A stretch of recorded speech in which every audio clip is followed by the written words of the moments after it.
Señores, gracias por continuar con nosotros. Así como anunciamos en el bloque anterior, recibimos a nuestro invitado central de este jueves 22 de septiembre, el doctor Rafael Sánchez Cárdenas, exministro de Salud Pública y Asistencia Social y ahora aspirante a senador por el Distrito Nacional del Partido de la Liberación Dominicana. Buenos días, doctor. Bueno, muy buenos días. Para mí un placer estar aquí en Despierta RD. Bienvenido, doctor. En una mañana lluviosa y dar los buenos días a la audiencia. Claro, yo creo que empezamos con la faceta nueva suya, donde lo vemos que ha anunciado que quiere ser el senador del Distrito Nacional. ¿Cómo y por qué se da esa situación y en qué momento usted dice, me voy a lanzar a esto? Bueno, desde que salí del ministerio y volver a la vida civil, he estado recibiendo de la población un cariño inmenso. O sea, plaza, campos, ciudades donde voy, en todos los núcleos sociales. Pues he estado recibiendo mucho cariño y manifestación de agradecimiento por mi gestión. Y eso se convirtió, yo diría, en un día a día. Y sobre esa base, un día, en un medio acá, en un almuerzo, alguien me dice, bueno, ¿y qué usted va a hacer con sus números? Ay, o sea, que le Y digo, estaban dando pero seguimiento a sus números. exactamente. Yo no tenía información ni estaba en eso, pero bueno, luego empiezo a ver las cosas y yo he sido político desde el año 76 que ingresé al PLD, pasando por todos sus estamentos hasta el Comité Central y lógicamente siempre he tenido una mirada de la política de las cosas, porque no hay otra forma desde el Estado de ver la sociedad. Por eso yo pienso que Duarte hablaba de la política como una de las mejores ciencias para ocupar las mentes humanas. Así es que sobre la base de esas cosas y de esas investigaciones empiezo un sistema de consulta con amplios sectores, religiosos, empresariales, sociales, sindicatos, es decir, y la familia. Y lógicamente luego la consulta con los dirigentes ya experimentados del partido y al fin pues llego a la conclusión de que, bueno, debo seguir mi carrera política y en el Distrito Nacional el partido pienso que necesita motores. O sea, el Y partido le ha motivado también a esta... no el partido, son parte de mi reflexión. Simplemente poner en manos del partido las posibilidades que pueda ofrecer mi trabajo. Y simplemente que miembros y simpatizantes y los dirigentes del partido, si estiman que puedo ser una opción, pues que voten, como decía en algún momento. Voten honorable. Exacto, en el Congreso. Se ha planteado varias candidaturas por parte del PLD en el Distrito Nacional. Ya José Dantes, por ejemplo, ha dicho que va a correr por la senaduría. Se ha hablado de Juan Ariel Jiménez. Una contienda interna con ustedes tres Creo sería... que Guarocuya Félix también Guarocuya va a estar Félix también, bueno. en esa... Guarocuya Félix también. Solo que, por lo menos en dos de los casos, yo sé que tiene su padrino político, ¿verdad?, dentro de los candidatos presidenciales. Entonces, no sé si usted tiene una corriente también presidencial dentro del PLD que diga, no, mi hombre en el distrito es el doctor Sánchez Cárdenas. No, yo opté por la neutralidad. Usted está independiente, como diría. No, neutral. Neutral. O sea, Esa palabrita realmente independiente tenemos como que la gente le buenos corre ya. candidatos, el partido tiene buenos candidatos y yo espero que el 16 pues tengamos ese candidato que tanta falta nos hace. Y eso vamos a ver las encuestas posteriormente, porque al PLD lo están midiendo y con candidatos sin tener candidatos. Los otros con candidatos y el PLD sin tener un candidato. Todas esas encuestas que ustedes ven las están haciendo de esa manera y midiendo contra cada uno de los aspirantes, que son 6. Entonces, no tengo en ese sentido, he conversado con los aspirantes, les he explicado mi punto de vista. El Distrito Nacional es una plaza especial dentro del país, de alta sensibilidad pública y por tanto, envolver la candidatura que estamos proponiendo al partido en las pasiones y emociones políticas de los grupos no es lo mejor. Y por eso he optado por mantenerme al margen.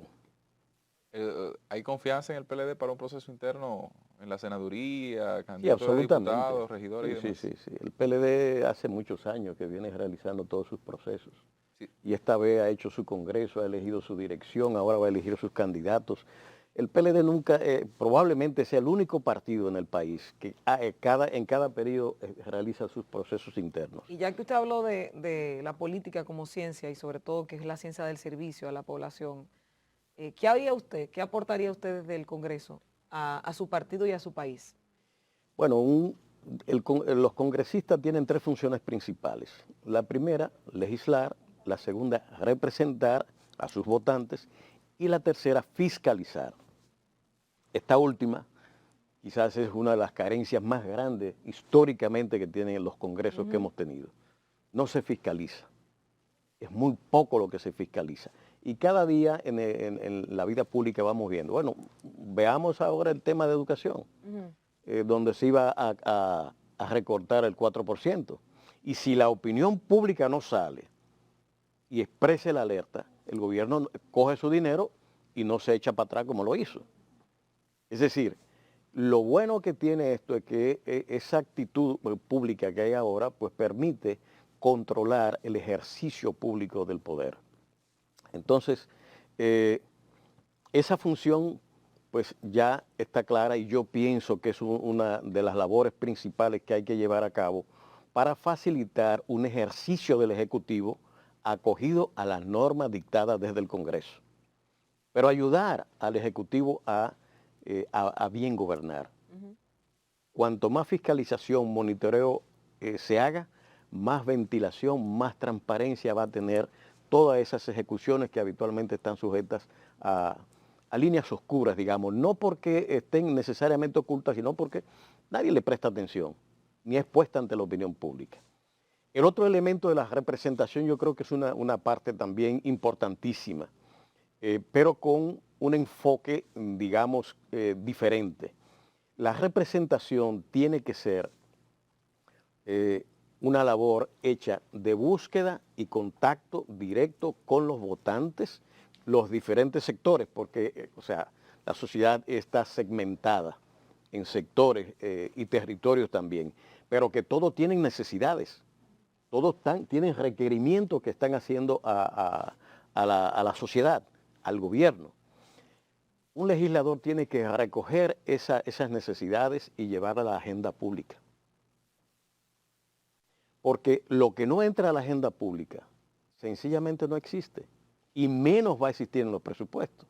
Claro. Entonces, esa labor de representación, que para eso estamos designados mediante el voto popular, tiene que cambiar, tiene que tener un accionar más activo, tiene que ser algo que acerque al ciudadano, al legislador. El legislador tiene que bajar, que estar constantemente acercándose a la gente, identificando los factores en los cuales puede hacer de público conocimiento y donde se puede estructurar mecanismos legales desde el Congreso mediante el acto de legislación, entonces proceder en ese sentido. Pero no todo es legislar, no es crear leyes. La representación es usted poner en la palestra pública los problemas que tienen sus votantes. Claro, y justamente tomando en cuenta que usted es doctor y que fue ministro de Salud, me imagino que usted va a tener un enfoque de lograr ser senador precisamente en la materia de salud. Usted está viendo lo que está pasando ahora mismo con el programa de medicamentos de alto costo. Yo hago la referencia porque con usted, con Altagracia, el apellido Guzmán, con varios ministros, nosotros estuvimos dándole seguimiento a varios casos a la gente que nos solicita a través, y estamos en una situación donde vemos que hay parecer un colapso dentro de salud pública y este programa. ¿Qué es lo que está pasando, doctor? Bueno, las quejas son públicas. Usted coge las redes y la gente se está quejando por todos lados, en los medios, y nadie le hace caso a esos pacientes que están pasando el Niágara en bicicleta con ese programa. Realmente hay por lo menos 3 elementos que hay que recordar para ver el desenfoque que se tiene con este programa. Recuerden que al principio, incluso por un decreto, se transfirió la compra a Promese. Sí. Es decir, Eso fue al principio al de esta principio, gestión. nunca las compras representaron un problema de alto costo. Ujú. Cualquier sea el organismo que haga las compras, tiene que acogerse a la ley 340 de compras y contrataciones. Por tanto, ese no es el problema. Dejando la confección de los requerimientos para la compra en el alto costo. Yo pienso que eso genera un primer problema, hacer el desenfoque pensando, cualquiera diría, que el tema de alto costo estaba en quién compra, y eso no es verdad. Segundo lugar, la limitación de ingreso que fue denunciada de nuevos pacientes afectados por afecciones cubiertas por este programa. Sí. Tenían una serie de pacientes y dejaban o citaban para luego ingresarlos. Otro desacierto. Todos los pacientes crónicos que califican para estos programas deben ser cubiertos por el programa. No hay una situación de limitación por el presupuesto y sobre todo, ¿qué tanto aumenta cada año la cantidad de solicitudes de pacientes nuevos? Porque me dijeron que es que son nuevos, pero yo conozco el caso de una señora que es que hay que reponerle y el martes pasado, hace una semana, a ese día le llegaban los medicamentos. Hace una semana, y hoy es jueves, tenemos una semana y 2 días, esta señora no tiene medicamentos, no trabaja, tiene una condición estática en su casa y no tiene quien le suple esos medicamentos. Es que son dos cosas. Uno es el listado que estoy diciendo y lo otro es el no disponer de las moléculas. No tener las moléculas disponibles. Algo sumamente extraño. Si el sistema de compra se eficientizó pasando a Promese y usted tiene el control del inventario, tiene la demanda que hay, el consumo mensual, ¿cómo es que usted no puede, aún se alegara, como decían al principio, que era un tema de la ley, Sí. que retardaba los procesos? Bueno, pero si usted tiene un inventario de 100 y tiene un consumo de 20, usted sabe que lo que tiene son, ¿cuántos? 5 meses. Entonces, al tercer mes, según va dándose el consumo, usted tiene que empezar el proceso de manera que nunca se agote el inventario para atender a estos pacientes. Es una decisión gerencial. Y la última que se ha dado para que ustedes vean. Pero esa decisión gerencial, ¿inicia por Promesa actualmente o la tiene que solicitar? No, es que tiene que ser salud pública. Salud pública, Salud porque pública. según lo que tengo Porque entendido, los términos de referencia es allí que se hacen. si a mí me dicen que no es en alto costo, que no es en Promese. No, no es Promese. Que Promese responde a las solicitudes de salud pública según la cantidad y moléculas que se necesitan. Efectivamente, eso es así. Entonces Promese... O sea, Promese es un comprador. Exacto, yo te el lo acto compro, de comprar. pero no te puedo comprar lo que Nada tú no más. me has pedido. Usted tiene que hacer los términos de referencia, Ajá. definir las cantidades de las moléculas y someterse a la Promese para que él haga el acto de compra. Sí. ¿Entiende? Pero, doctor. Pero déjame concluir Sí, algo sí. porque es Claro. importante del otro elemento que ahora acaba de salir, que se anuncia que se va a transferir a las ARS. Sí, eso es una otra... Entonces yo digo, bueno, pasémosle el queso al ratón. Es como el hecho de que los gastos que tienen que ver en la seguridad social con prevención no están, según la ley 4201, en el Ministerio de Salud Pública. O sea, que Están en las intermediarias. sí, ahí es que está el tema, porque he visto y nos ha llegado de varios pacientes que dirían que es un suicidio lo que estarían haciendo si le entregan la responsabilidad de alto costo de salud pública a las ARS. Explíquelo detalladamente. Mire, estos procesos son profundamente sociales. No están sujetos a los criterios administrativos, contables, sino que de una alta sensibilidad humana, con esas familias que no tienen cómo bregar con los costos de estos medicamentos, que quiebran a cualquier familia. Por tanto, si Hablamos de un caso hace unos minutos de 45,000 pesos más o menos cada 2 semanas. Pero que la media son 170, 300,000 pesos mensuales por cada usted le cada pone a medicamento. una familia... Usted como ministro no podía costear eso. No. Pero por favor, ¿y cómo? ¿Y cómo? Si entonces tengo que gastarme 100,000 pesos, 45 por cada 15 días, son 90,000 pesos. Pero ¿y cuál es el salario mínimo de este país, señores? La mayoría de la gente gana menos de 25,000 pesos. Y ahí está la gran masa social. Y eso es lo que están trabajando. Porque la otra parte, que no está formalizada, es mucho más todavía. Estamos hablando de un 56% que no está Doctor, regularizado. ¿bajo qué criterio se pasa eso una ARS? Entonces, bueno, porque hay concepto de la privatización. Es lo único que a mí me da la explicación, porque eso no es tan complejo administrar ese programa. Es un programa fácil que necesitaba, porque el ministerio necesita informatización, digitalización para eficientizar las labores y nosotros lo empezamos. Lo hicimos con Digemap y dejamos informatizado a Digemap. Y estamos avanzando hacia la informatización dentro del programa de Exequatur, de la habilitación, todos esos mecanismos, incluyendo las direcciones provinciales, estaban en la programación para ir incluyendo progresivamente eso, a la vez que se estaba trabajando en el expediente electrónico. Es decir, toda esa informatización tan fundamental para la prestación de los servicios iba en camino, incluyendo, por ejemplo, en alto costo, por primera vez se empezó a cobrar a las ARS, Sí.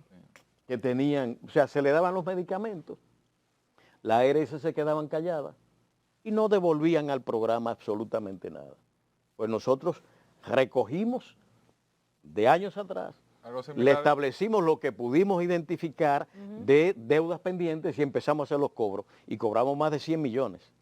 algo así como el modelo de autogestión de los hospitales públicos. Usted va con su seguro médico y la cobertura se la garantizan. Es que la ley lo establece, entonces esa cobertura tiene que devolvérmela, no es para que las ARS se queden con ella. Ahora usted tiene que gestionarla como ministerio, tiene que cobrarla, porque si usted no cobra, Claro, el y hay pagador dos, sencillamente se queda callado. sí, y hay dos cosas que no quisiera que se quedaran. Se ha creado un comité a través del padre Villini para que la gente vaya a que se sopese su expediente, y el hecho de que ahora no es que te lo cubren completo en todos los casos, sino que te dan una proporción. ¿Qué pasa ahí? Porque eso tampoco se había visto. Mire, lo que necesita el programa es un diagnóstico cierto, bien avalado, con médicos que avalan eso, incluso puede ser hasta privado. Usted no tiene que dar otra ronda con ese paciente que viene, digamos, si viene de Sedimap, por ejemplo, o viene Con un diagnóstico de y Abel todo. González, con un diagnóstico de médicos, porque aquí todos nos conocemos. Un diagnóstico que usted tiene un cáncer y necesita este medicamento. ¿Por qué usted tiene que mandar a este hospital a a repetir el procedimiento cuando el mismo departamento hay médicos de interconsulta? Eso es gastar más dinero. Sí, pero someter al paciente que está en estos procesos es donde está el tema. Poner a rodar, a rututear a un ser humano con un cáncer en búsqueda de repetir y reverificar todo eso. Óigame. Que viene con una carga psicológica fuerte. Exactamente. Entonces es complicarle la vida más a la gente. Y yo creo que aquí el servicio está para facilitar, para dejar la impronta de que el paciente que está en estas circunstancias no se sienta solo. Doctor, No es nada más que quiebre, sino que además psicológicamente que se sienta acompañado y protegido. Claro. quiero dejarle dos preguntas. Una de salud, a propósito del paso de Fiona, relativo al dengue. ¿Qué hacer ante el paso de una eventualidad como esta, cuando los casos de dengue se disparan? Y la otra de tipo político. Se ha dicho, hay dos corrientes de pensamiento, que los funcionarios no ayudan al presidente y el presidente está solo en el ejercicio de su labor, y otra que dice que el malo es el presidente porque no logra gerenciar a sus funcionarios. ¿En cuál de las dos usted se inscribe? Bueno, empiezo al revés. Lo que estamos viendo es un presidente en campaña. Es decir, la sobreexposición que usted está viendo está respondiendo a una estrategia política del presidente que quiere reelegirse. El presidente tiene el hándicap de pocas cosas que mostrar. Con todo el esfuerzo, porque hay que decir, bueno, el presidente está haciendo todos los esfuerzos porque las cosas salgan bien. Yo no puedo decir lo contrario. Y él ha dado muestra de que quiere echar para adelante las cosas. Pero desgraciadamente en estos 2 años todo el desgaste es básicamente ver cómo se hunde al PLD. Y en ese sentido usted recordará del propio presidente que fue puesto, yo digo que un error estratégico, a decir, no miren para atrás, porque mirar para atrás se va a ver un país que del 96 a la fecha cambió y lo hizo el PLD. Entonces aquí lo que queda es, y lo que veo es ese enfoque en la campaña. El presidente está siendo puesto ahí de manera permanente. La gente lo que está recibiendo es un bombardeo, la figura presidencial que asume los roles de los directores y ministros en la vocería, como parte de una estrategia de campaña. Eso se ve. ¿Y sobre el dengue? En términos de el huracán, el dengue ya estamos en un pico elevadísimo. Sí. Y con estas cosas, habitualmente, 3, 4 días después, empieza de nuevo la multiplicación de los vectores, los mosquitos, que son 2. El Aedes aegypti, que está vinculado al dengue, y el anófeles, que está vinculado a malaria. Y ojo con eso, porque eso va a conducir a que ya malaria tenemos un 40% de elevación y el dengue está sobre el 300%. De manera que hay que poner atención a eso. En los casos de inundaciones como esta, leptospirosis. Ay, sí. Eso hay que ponerle en esa zona de inundaciones atención porque es algo habitual. Además, el grado de mortalidad que tiene es muy alto. Claro. Y la gente tiene que coparticipar en eso. Eso de estar guardando comida en las casas en esos momentos, con platos a veces destapados, pues los ratones van ahí y dejan ahí orina o la leptospira, y cuando viene esa persona a comer, ya ahí está con el problema. Bueno, de verdad que siempre es interesante conversar con usted, doctor, y le deseamos mucho éxito. Ahí hay varias gente que se suman a esa aspiración y vamos a ver que les vaya bien a todos, aunque será uno el a todos no les puede bien, pero no, que les vaya bien. Que salgan bien del proceso, que se unifiquen, que sea una sola fórmula. Gracias. Ahí es la población y los miembros y militantes del partido que tienen que tomar la decisión, lo que le convenga. ¿Cuándo es que se hace la elección? Es el año que viene. El año, bueno, y él arrancó. La presidencia. Ya arrancó. Gracias al doctor Rafael Sánchez Cárdenas, exministro de Salud Pública y Asistencia Social, aspirante a senador por el Distrito Nacional del Partido de la Liberación Dominicana. Es el encargado de salud también del partido. Secretario de Salud. Secretario de Salud. A ustedes las gracias también por habernos acompañado en este jueves. Sigan disfrutando de la programación de Telecentro y Telemicro Internacional, sigan siendo gente buena, gente noble